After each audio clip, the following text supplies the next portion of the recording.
This Torah class is brought to you by TorahAnytime.com. Parshas Korach. They once asked the Baal Tanya, who, when he was a very young boy, they asked him the following question. They asked him, where in the Torah is there a pasuk that begins and ends with the exact same words? So he said, very simple, where Moshe Rabbeinu did not say the word MS. So he said, what are you talking about? He said, look in the last pasuk of Shlach, Ani Hashem Elokeichem, Asher hoitzeisi eschem me'eretz Mitzrayim, u'yos lachem Elokim, Ani Hashem Elokeichem. So it begins Ani Hashem Elokeichem. It ends Ani Hashem Elokeichem.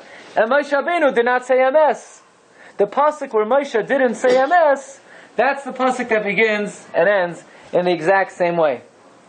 Now we're all familiar that when we say Kriya Shema, we end off Ani Hashem Elokeichem MS. In fact, the Gemara in Brachos and Daf Yudalot says that you're now to be mafsek between Hashem Elokeichem and MS. Why? Because there's a pasuk in Yirmiyah that says Vashem Elokim MS. And in fact, the Gemara says it is so chamor not to be mafsek at that point. It has a status of in middle of one pasuk of Shema that you're not allowed to be mafsek. Right? It's like just the same way you can't be mafsek Shema Yisrael, Hashem Elokeinu Hashem Echad, you can't be mafsek at that juncture. You can't be mafsek between Hashem Elokeichem MS. So the question is, Rabbi Sai, why not? Because Yirmiyah said Hashem Elokim MS, but Moshe Rabbeinu didn't say that. Moshe Rabbeinu said Hashem Elokeichem. So why is Yirmiyah governing to us how we pronounce? Not if we're saying the pasuk in Yirmiyah, fine, I understand. Hashem Elokim MS. We're not saying a pasuk in Yirmiyah. We're saying a pasuk in Chumash, and that pasuk in Chumash does not have the word MS. So if that pasuk doesn't have the word MS, so why is it so chamor that you're not to be mafsik between Hashem Elokeichem and MS? So it's brought down in the Sefer Yiturei Torah from Rav Mordechai Yehuda Leib Zaks. He says like this: it must be that even though in the Torah Shebachsav it doesn't say MS, we have a tradition in the Torah Shebal Peh that really it should say Ani Hashem Elokeichem MS. But we would have one problem if it would say Ani Hashem Elokeichem MS, and that is we would be juxtaposing the word MS to the mice of Korach. And we don't want to put the word MS near the story of Korach. Why not? Because we know that Korach made a machlokes. And we know that when it comes to machlokes, you're allowed to bend the truth. You're allowed to be meshana. You're allowed to lie for the sake of peace. So the one word which has no place in the mice of Korach is the word MS. So we have a tradition, really it should say Ani Hashem Elokeichem MS. But it's as if the word MS is hovering in the air, but it has not landed, because we don't want it to land. Because in the story of Korach, the word MS has no place. Okay, very interesting explanation. In the Sefer Kovet Tzifunos, quoted by the Pardes Yosef in the Parsha Reish Lamed Vav, he brings down from a handwritten document of Moshe Nubamesta, who heard from his Rebbe, the Chassam Sofer, the following. This is Mamish Oyam Menayra. That if you take the gematria of the words Vayikach Korach with the 7 letters of Vayikach Korach, you get the numerical value of 441 MS. Hence, Shlach ends Ani Hashem Elokeichem Vayikach Korach MS. The words Vayikach Korach are the numerical value of MS. If we don't want it, then so even if we don't want it. We don't want it openly, but there is a remes to it. In other words, even in the Chumash, there is a connection. Right? Ani Hashem Elokeichem Ani Hashem Elokeichem Vayikach Korach. You'll ask, if you count it up, it doesn't work out. So you have to add up not only the 7 letters, you have to add up the 2 words also. So Vayikach Korach plus the 7 letters plus the 2 words is MS. Okay, very interesting, really amazing. That's the remez Ani Hashem Elokeichem MS. Okay. Wait a second. It does not come out. It's off by 2, so you have to add plus the 2 words Vayikach Korach. Yeah, you'll see. You'll need your calculator for other things also. You'll see. Okay. So I can't bring it up tonight. Okay. You'll work it out. You'll work it out. Count on your fingers. The question is, Moshe Rabbeinu says, Bring it up at the table. Bria Yivra Hashem. If God creates a creation, Upatsasa Ha'adama es piha, and the earth opens up its mouth and it swallows Korach v'adasai, that is a proof that Ribono Shel Olam, that you have sent me. So it almost seems like Moshe Rabbeinu was unsure if the ground had this mouth or not. He says, Im Bria Yivra Hashem. And if a creation God creates. So it sounds like Moshe Rabbeinu didn't know if God created a mouth for the earth. So says the Maharsha, wait a second. There's a Mishnah in Pirkei Avos that says that one of the 10 things God created, Bein Hashmashos on Friday, is the mouth of the earth. How do we know Pirkei Avos? It's Torah Shabbal Peh. Who taught it to us? Moshe Rabbeinu. When did he teach it to us? On Har Sinai. So of course there's a mouth of the earth. What's Moshe Rabbeinu was saying? V'im Bria Yivra Hashem. Well, Moshe, you forgot the Mishnah in Avos that you taught us yesterday. That's the question of the Maharsha. So the Chizkuni says like this. How do you know that we're going to have this thing, because the Korach hasn't happened yet? Korach hasn't happened, but the Mishnah in Pirkei Avos has happened, and the Mishnah says there's a mouth to the earth. So why does Moshe Rabbeinu say V'yim Brio Yivra Hashem? He was, but Hashem did create this. So what's Moshe's question? So the Chizkuni says like this. Moshe's question is not going on the mouth of the earth, because the mouth of the earth was created Misheshes Himei Bereshis, like the Mishnah says in Avos. And in fact, not only that, we know from Cain, when Cain killed Hevel, the earth opened up its mouth and he swallowed the blood of Hevel. Who taught us that? How do we know that the ground opened up its mouth and swallowed the blood of Hevel? Moshe Rabbeinu taught it to us on Har Sinai. So therefore, says the Chizkuni, Moshe Rabbeinu wasn't saying, God, if you create a mouth of the earth. Moshe Rabbeinu was saying, Ribono Shel Olam, if you do something out of the ordinary with this mouth, what is that? You swallow someone alive. Because all Moshe Rabbeinu says we know so far is that this mouth of the earth could swallow the blood of someone who has already died. But for someone who's living to be swallowed by the mouth of the earth, that we don't know yet.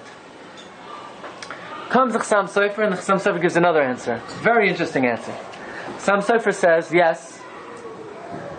yes, we know in Pirkei Avos that the mouth of the earth was created Misheshes Himei Bereshis. But there's one thing in Torah Shabbal Peh that God hid from Moshe Rabbeinu. And that is one of the other items that was created Misheshes Himei Bereshis. The Kvura of Moshe Rabbeinu. Nobody knows where Moshe is buried. But it says in Pirkei Avos, his grave was created Misheshes Himei Bereshis. So God intentionally hid that from Moshe. Says the Chassam Sofer, the same way He hid from Moshe where his kever is, He, along with that, hid from Moshe what? The mouth of the earth. Because these are the two items that were created Misheshes Himei Bereshis. Oh, but I'm asking, why Bria Pratzasa Aretz, Bria Yivra, why did He hide that from Moshe Rabbeinu? The location wanted. Because it's a package deal. The things Goes together? That's what the Chassam Sofer is saying, that these items that were created Misheshes Himei Bereshis were hidden from Moshe Rabbeinu. So I would like to suggest a very simple answer based on the Orach Chaim HaKadosh. And that is, Orach Chaim HaKadosh says, what's this double lashon of the Im Bria Yivra Hashem? And if a creation God created. We should say V'im Yivra Hashem. What's V'im Bria Yivra Hashem? Says Orach Chaim HaKadosh. Avada, God created the mouth of the earth a very long time ago, Misheshes Himei Bereshis, and the mouth of the earth was operational in the times of Cain and Hevel, when the earth opened up its mouth to swallow the blood of Hevel. But after the ground opened up its mouth to swallow the blood of Hevel, God says, Aruro Ha'adam, He cursed the earth. Because of that curse, the mouth of the earth was gestoppt, ausgestoppt. It was completely ungestoppt, ausgestoppt, all the stopps you could find. And it was completely sealed up, it was completely clogged up, and that's why, if you look in Parak Shira, you know what Parak Shira is? All the things in creation, they sing Shira, except for one thing. The Aretz doesn't sing Shira. Because the Aretz's mouth is stuffed up. So that's what the Pasuk says in Yeshaya, Miknaf Haaretz Miyar Shamanu. It sings Shira from the ends of the earth, because its mouth is stuffed up. So if its mouth is stuffed up, Moshe Rabbeinu is saying like this, Avada, the earth has a mouth. The problem is the mouth is stuffed up. Being Bria, if that which was already created once upon a time, Yivra Hashem, God recreates. Avada was created, and Moshe knew that. But he didn't know if God would recreate it. That was the suffix of Moshe Rabbeinu. That's a simple answer to the question. He opened it again. He didn't. Okay, right. Okay, correct. In What effect, does the Rechaim answer? Why does it say Bria Yivra? because it was something that was already created, but it was stuffed up. So Hashem would have to recreate it and open up its mouth, Nachamal, to be able to swallow. Also, the Rechaim says that. So why do you say you're saying it according to the Rechaim? The little credit that I would like to take is to answer a different question, and that is that the Chizkuni asks that what was Moshe Rabbeinu's suffix? Is Hashem going to create it? What do you mean? It was already created, Misheshus Me'Bereshus. Yeah, that's included in the Rechaim HaKadosh Teretz. So Reb Zer is saying that what we're saying is so pashut that the Rechaim HaKadosh himself says it, and Glatstein gets no credit. No problem. No Only problem. if he gives a kritik. No problem. But I believe that Rechaim is addressing a different question. He's not addressing this question. So he's saying, according to what he's saying, this question is answered? Okay. Kibalti. Fine.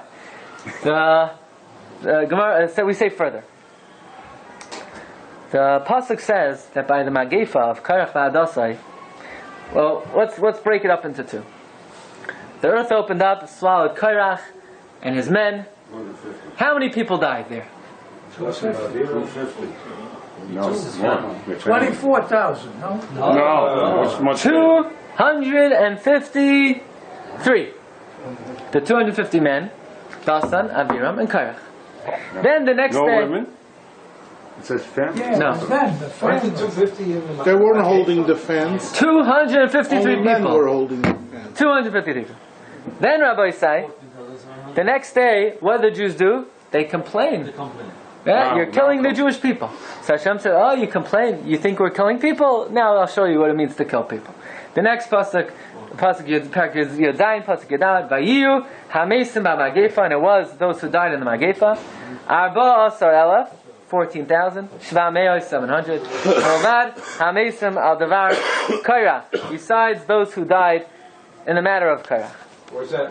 So, the first question is, what do you mean besides those who died with Korach? Shkoyach, of course besides. That was yesterday. Now is a new day. Why do we have to say 14,700 people died besides...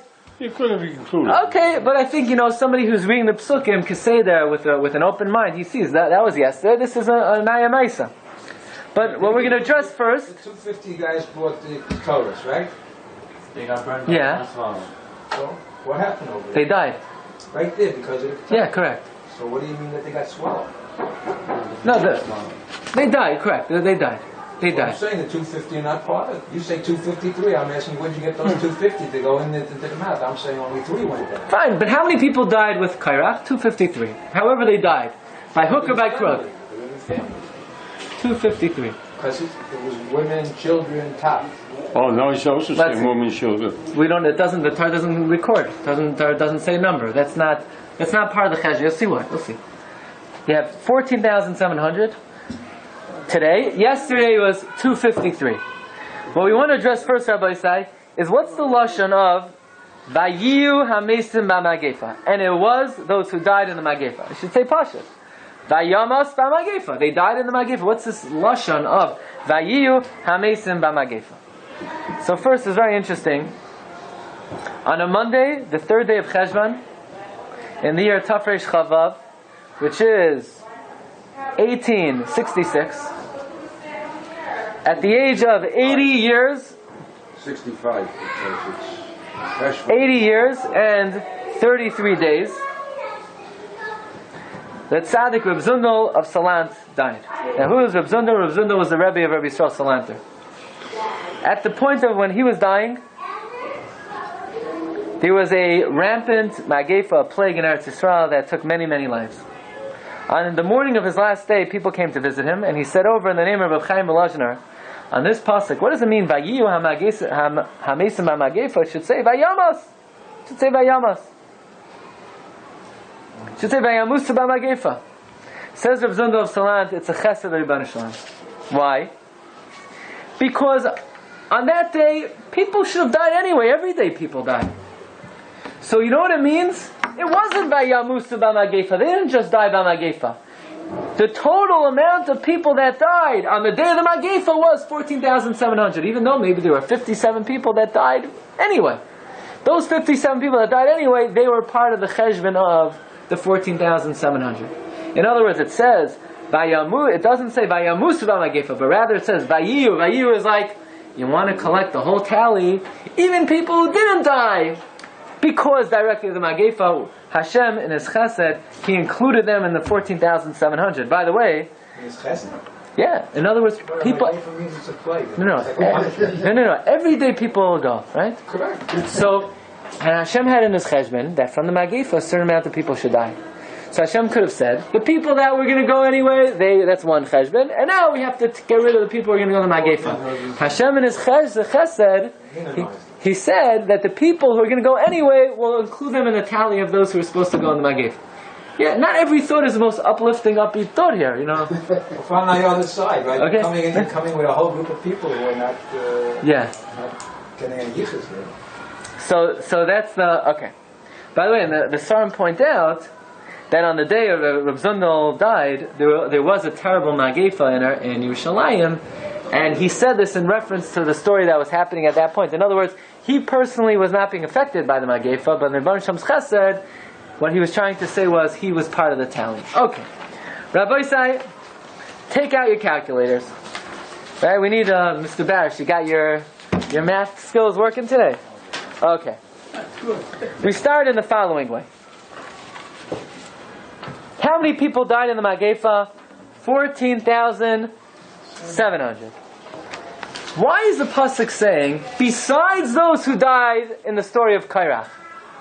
Why does it say, and besides the people that died in the times of Cain and Hevel and the times of Noach? Why does it say 14,700 people died besides the people that died in the Mabel? 14,700 people died besides the 4/5 of Klal Yisrael that died out of Mitzrayim. I mean, we're aware that there are other instances of dying besides this Magefa. What's the Indian? The 14,700 people died besides those who died with Korach. So in the Hakdama of the Drashas of the Chassam Sofer, he brings down an amazing thing. Making it smaller. He says the following thing. He says, by the psukim of Korach, it uses a lashon of heiroimu, lift yourself up. Heiroimu, it could be a lashon of truma. Truma, heiroimu, take a separation, truma. What percent is truma? 2%. 2% is. Either 1/40th, 1/50th, 1/60th. 1/50th is 2%. It was a time of Hashem's anger, so he was being generous. He was 1/40th. What's 1/40th of 600,000 Jews? No? 15,000. 15,000. So if Hashem, 15,000. So if Hashem said, Heiroimu, take off a truma from Klal Yisrael, how many Jews should have died? 15,000. But wait a second. 14,700 died. But you have to count 253. The 250 of Korach plus Korach and Dasan V'Avira. So how many people died? 14,953. Again, 14,700 the pasuk says. 250 of Korach's men. Korach, Dasan V'Avira. 14,753. How many? 14,953. We're short how many? 47. To get to Truma, we're short 47. Aaron HaKoyen learns the secret of the Ketores. Where did Aaron learn the secret of Ketores from? When Moshe Rabbeinu went up to Shamayim, the Malach HaMaves taught Moshe the secret of Ketores, on which the Gemara in Shabbos says the following pasuk: Alisa Lamoram, you went up to heaven. Shavisa Shevi, you took not a Chevrolet. You took captives. Lakachta matanois ba'adam. What's the gematria ba'adam? 47. So Aaron HaKoyen, 14,700 died. Plus 253.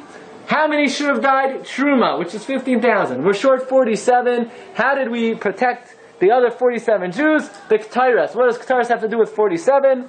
Alisa lamaroim, shavisa shavi, lakachta matanois, ba'adam. Aaron HaKohen protected 47. Azoi zak the helaga. Something.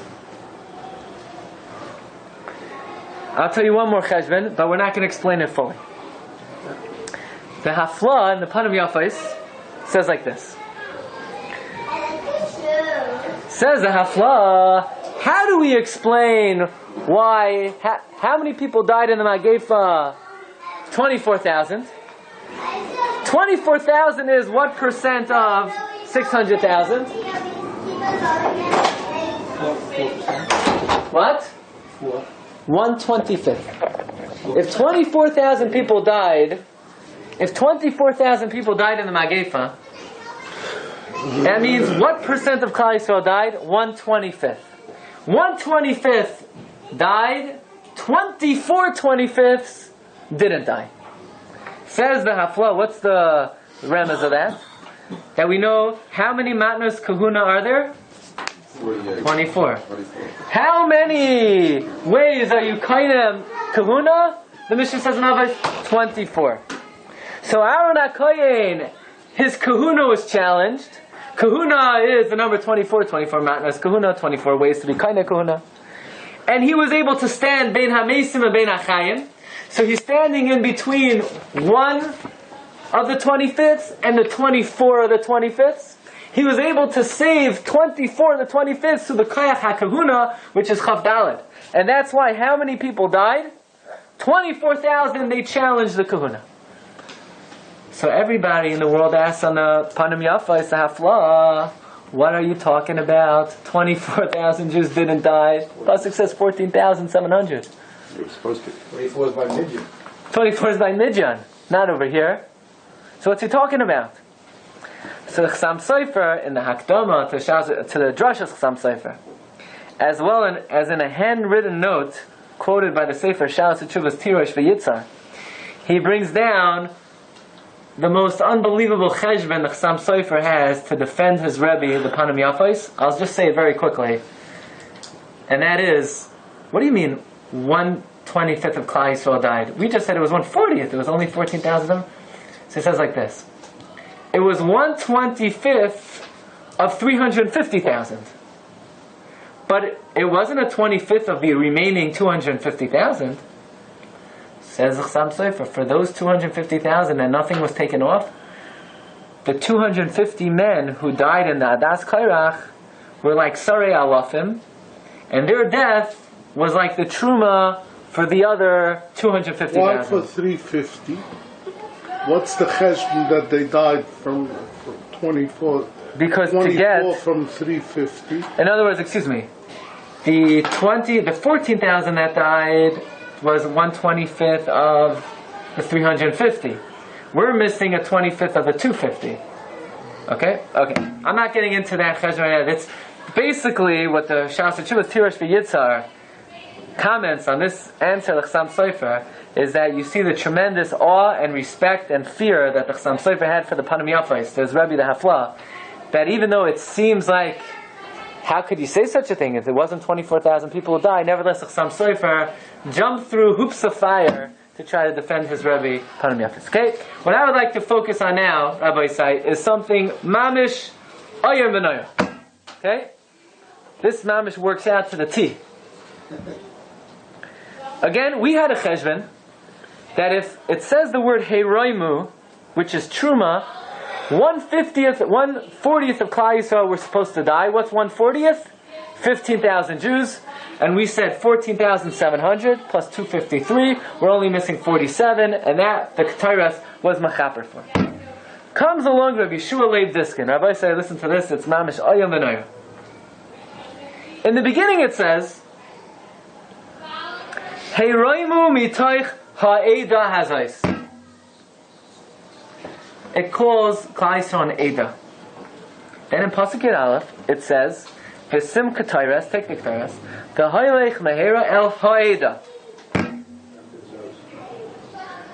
then it says, Vayikach Aaron v'yorotz el toich ha'kohol. What happened? Why at first were they an Eda, and then they turned into a Kohol? Then it says, Vayiten Achaz Vaychaper Al-Am, Vayiyu Amesim B'Magefa Arba Asar Elef Ushva Meos Milvad Amesim Al Dvar Korach. Why, when it comes to the Magefa, are we even mentioning besides the people that died with Korach? Says Rabbi Shua Leib Diskin. Mamish, unbelievable. Why does it say the word Hiroimu? At first it says Hibadlu Mitoich Ha'ida. Why does it then change to Hiroimu? And then it says Ada. And then Nachamal it says Ada. And then it says Kol. And why mention at all besides the people that died in the times of Korach? Of course, the story of Korach happened yesterday. This is an Ayam Isa. Says Rabbi Shua Leib Diskin. The Gezerah really took place the day before. Hibadlu mitoich ha'ida hazais.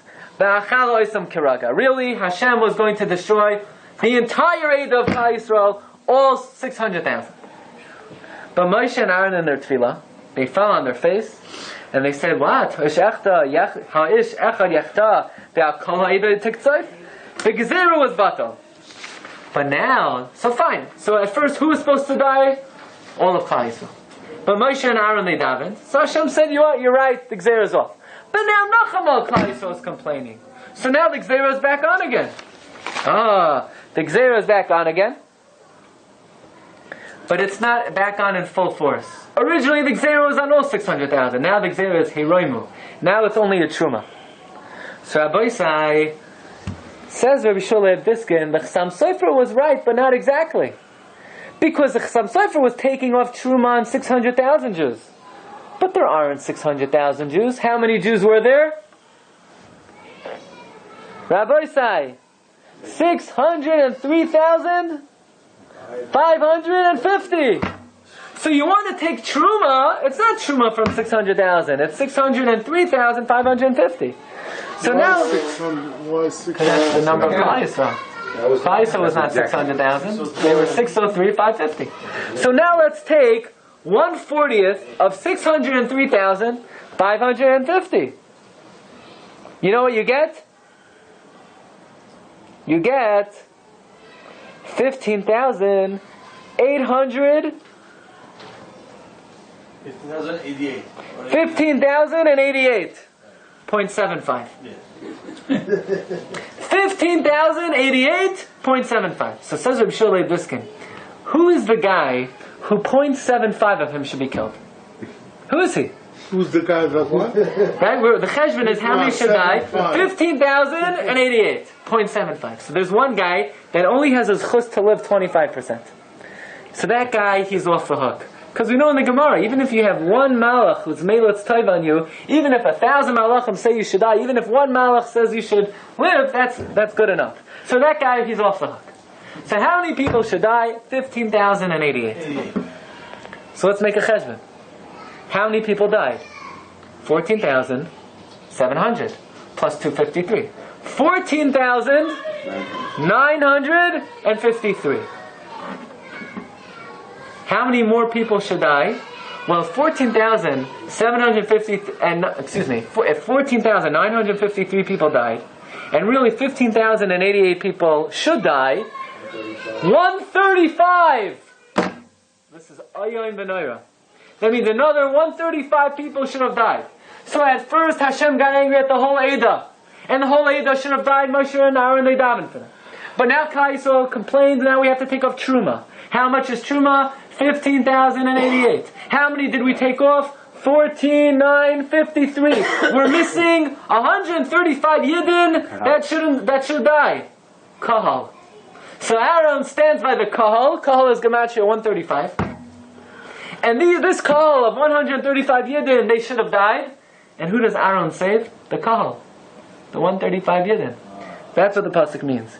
Vayikach Aaron vayoratz el toich ha-kahal. Why all of a sudden now? Yesterday they were an Eidah, today they're a Kahal. The answer is Kahal refers to that small segment of 135 Yidden that still didn't die, that the Gezerah was upon them, and through the Ketores, Rabbi Isai, Aaron HaKohen was able to save the additional 135.